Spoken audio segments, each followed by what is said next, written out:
There's only a few things I really care about in life. My body, my pad, my ride, my family, my church, my boys, my girls, and my porn. My body, my pad, my ride, my family, my church, my boys, my girls, my porn. Body, pad, ride, family, church, boys, girls. Hey guys, Lucas here again for another movie review. Still got the sniffles, but that won't stop me from reviewing Joseph Gordon-Levitt's directorial debut, Don Jon. Don Jon stars, is written and directed by Joseph Gordon-Levitt, and it stars Joseph Gordon-Levitt, of course, Scarlett Johansson, Tony Danza, and Julianne Moore. Don Jon follows a Pauly D-like man named John, played by Joseph Gordon-Levitt, and this guy, he's a very routine guy. Everything that he does is in a ritual, so to say.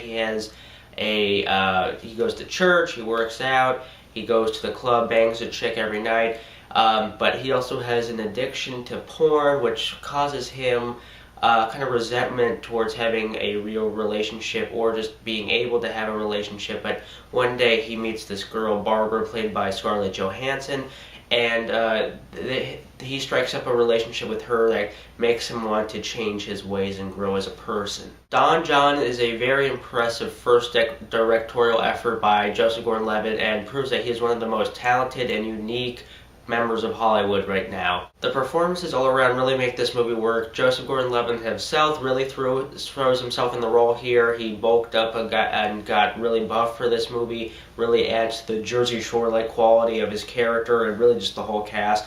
And he's great. Scarlett Johansson has one of the best Jersey accents from a girl from LA or New York or wherever she's from that I've ever seen. Julianne Moore, who plays kind of like a mentor figure in a way to Joseph Gordon-Levitt's character. I'm going to touch on her a little bit more later, but she was solid too. And the scene stealer, Tony Danza, as Joseph Gordon-Levitt's father, was a little bit underused, but when he was in it, he was great and funny, and he stole every scene he was in. What I love about Joseph Gordon-Levitt's films, or the films that he chooses, they're always really authentic, and this one is definitely in that category.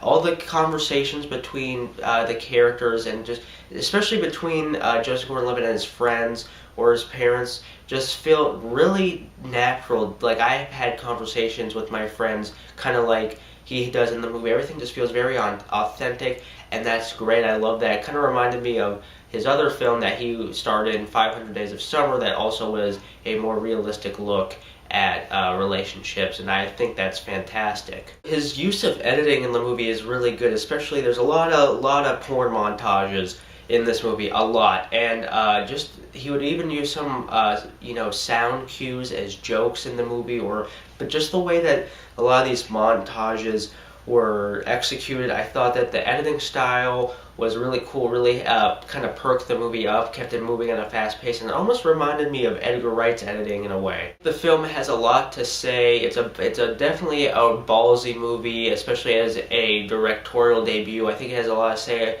on how we perceive intimacy, or how intimacy is supposed to be, and how kind of, especially with the whole porn addiction, I also feel how society and advertising and culture is really sexualized.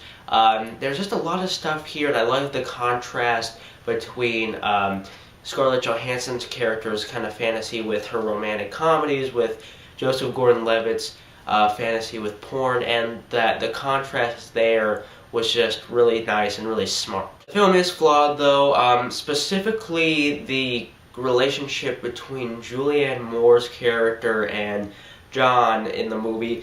While I liked that relationship, I liked what they were going for, and I liked what Joseph Gordon-Levitt's character got out of that whole relationship, I don't know if it was just the casting, especially because the character just seems really too old to be that in that role. Maybe it was just miscast, but something about that just seemed off. Like, everything else was so authentic, and I felt the conversations and stuff that they were having were authentic, but just the way that they would even become friends or close those two characters just didn't seem like that would happen. Also, the film is very short. I felt like it could have been a lot longer. I think it's barely an hour and a half, and the ending definitely felt kind of abrupt, and I would have liked a little bit more closure, or not even closure. I just would have liked to see where this character, I think this character actually could have progressed a little bit further, or see where he could have gone a little bit more. So that was kind of disappointing. And there's also some characters that are underused, like I said, Tony Danza and even Scarlett Johansson to a certain degree are kind of underused. But for the most part, those are minor flaws. Overall, I think this is a pretty fantastic directorial debut here. I can't find a lot that I didn't like about the movie besides those few things. I think this is going to be the start of a very promising directing career for Joseph Gordon-Levitt, and I think this guy could really do anything he puts his mind to. I really enjoyed Don Jon a lot, and I'm going to give it 4 stars out of 5. So that's my review of Don Jon. Let me know what you thought about it. Did you like it? Did you hate it? Do you think Joseph Gordon-Levitt is going places as a director? And what did you think about ScarJo's New Jersey accent for those that are on the East Coast? I thought that was pretty impressive, if you ask me. But if you liked this review, please subscribe for more, and I'll see you guys later. And maybe it's time to try something new.